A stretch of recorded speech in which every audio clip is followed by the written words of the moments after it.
You know, I really love that question, Brother Manifest, because it gives us the opportunity to reflect on our nature. That's what fundamentally, for me, that's what it does. Well, who are we? So I want to teach everyone a proverb real quick. If y'all will repeat after me. People not stone, like people don't stone. People not stone. People not stone. Mango tree. Mango tree. If it not bear. If it not bear. People not stone. People not stone. Mango tree. Mango tree. If it not bear. If it not bear. You know, in our street wisdom in the States now, they say, let your haters be your motivators. What does that mean, really? It means that people only will throw something at a mango tree if it's fruitful. So this brings me back to like, well, why? Who benefits from this? The brother already talked about this.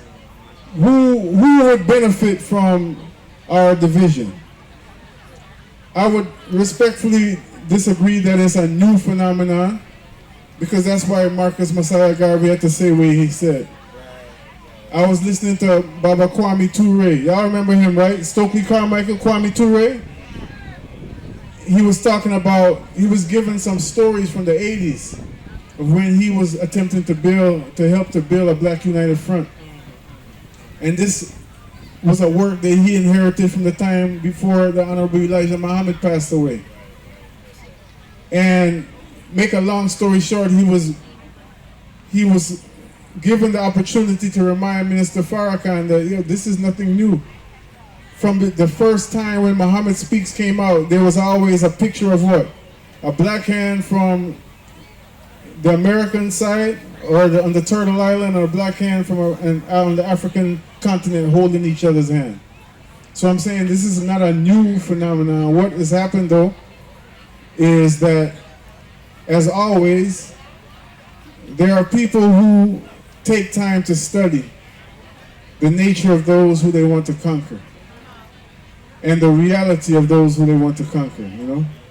And so they take advantage of any kind of nuance, any kind of vulnerability.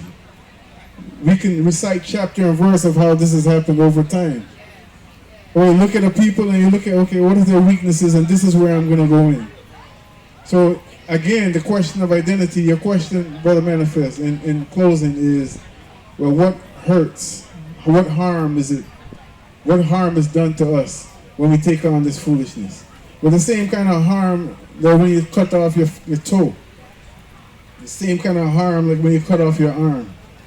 The same kind of harm when you got a big house but you're afraid to go in some of the rooms. Is that really your house? Or somebody else control it? That's the same, that's the harm.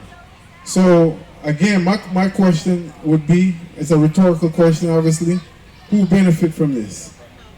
What is, and then when you talk about resources and the whole thing of scarcity, so there is a mindset of lack which has been propagated by the people who are the enemies of humanity.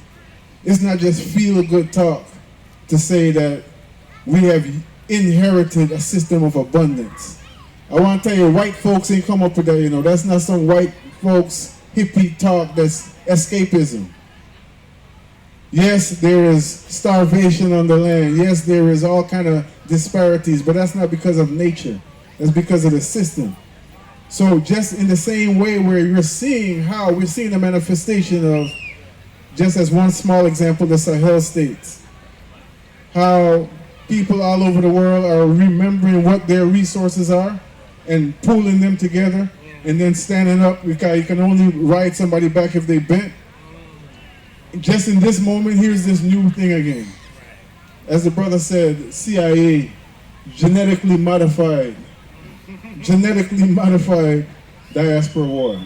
So it's just foolishness. And who gets hurt is the one body. And when the one body stands together, the one body is undefeatable.